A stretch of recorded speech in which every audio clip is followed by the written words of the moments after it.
Zensar Technology declared numbers overnight. The management is now joining us on the phone line. Sandeep Kishore, MD and CEO at Zensar Technologies. Sir, if you could just tell us about the quarterly revenue growth. Revenue growth of about 3% on a QOQ basis at $114 million. Is that a good number in a strong quarter? Yes, we feel pretty good about it. 3.1% sequentially, particularly on the US dollar term, is a good number. Constant currency, 2.6%. The underlying factor of the growth has largely been driven by our application services business, which is where we report our digital numbers. So overall growth has been pretty good. Right. What's the growth in the digital space? So digital has grown over 25%. It's about 27.3% of our business now. Right. And what's the sort of pipeline or orders or spending that you're seeing over there? Can you just give us a picture? That will be the driver for FY17 this year numbers. Yes, so digital spend is a combination both on the discretionary spend, which we are seeing a good pipeline, good momentum, largely around application modernization, analytics, a lot of cyber security work, and of course cloud from an application as a service, as well as platform and infrastructure as a service. So overall pipeline right now, which we are seeing for our larger deal, is north of $200 million.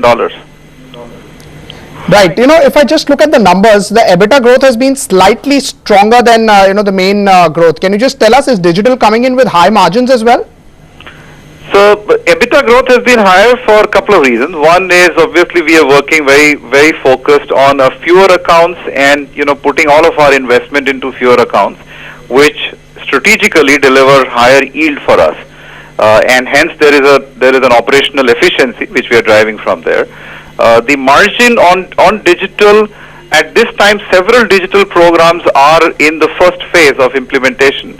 And you would actually also notice that our on-site percentage has actually gone up, both year on year as well as on a sequential quarter basis. So on a steady state basis, we do expect digital to be a little higher than the overall at a gross margin level. But at this time, we are just maintaining our gross margin range, which we have been operating currently.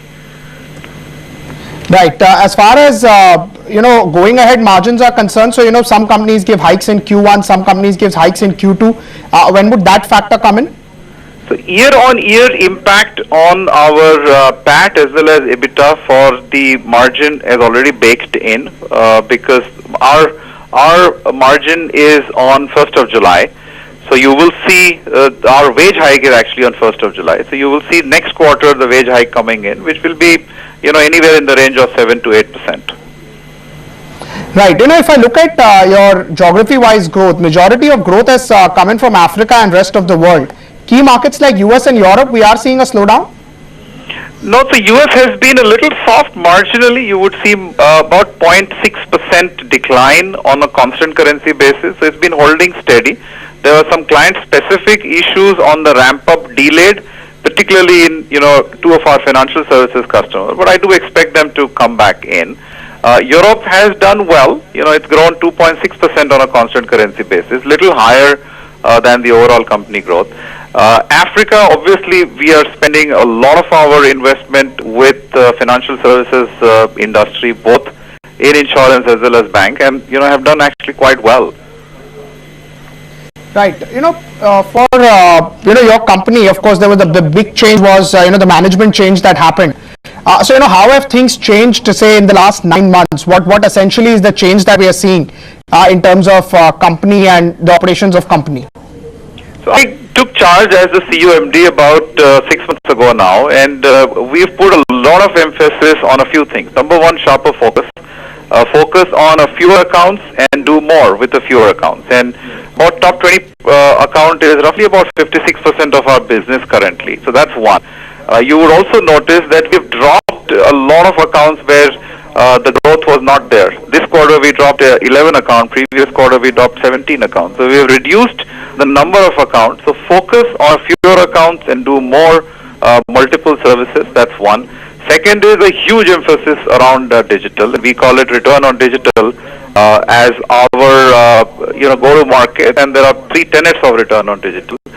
We've also putting a lot of investment in making Zensar as a 100% digital company. So as an organization, all of our processes are getting aligned to being digital, whether they are HR processes, client engagement processes, employee engagement processes.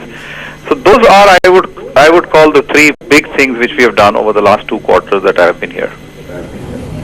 Right. So, I just wanted to understand about digital services. Do you believe that smaller companies are better placed than larger ones, as they have lesser legacies to deal with for the ongoing digital space? Do you think that's a theme which will play out in FY17 and 18? So I think clearly digital is, one of the biggest growth drivers for the industry, and obviously different companies are approaching it in their own way. Our focus on digital is very, very strong, and there are 7 elements in the digital which we talk about, which is data and analytics, more predictive analytics, cloud, whole customer and design experience, the digital CMO suite. It's a completely new proposition which we have launched, which is focused on taking our digital marketing services to the chief marketing organization. We had never had that service before. The whole B2B and the B2C commerce, which is a very, very core strength of the company, the cyber security, and of course the IoT. So our approach to digital is focused on these 7 layers of digital, and a lot of solutions which we have developed and we have demoed, and we have now actually put it out with our customers on several of the POCs that we are running. So it clearly is one of the biggest growth drivers for the industry as well. Right. Can you just talk about cash conversion and margin headroom going ahead? Do you think that will also drive the numbers? We don't give any guidance, but our profit after tax has been in the 10% range, and obviously the entire focus of the company and my leadership team is to ensure that we remain in that range here. Right, Sandeep, thank you so much for explaining the numbers of Zensar to us. That was the management of Zensar sounding very optimistic on the digital space and how the growth would come in over there. We're taking a break. Coming back in 2 minutes. The star of the day so far has been Bharat Financial Inclusion, or earlier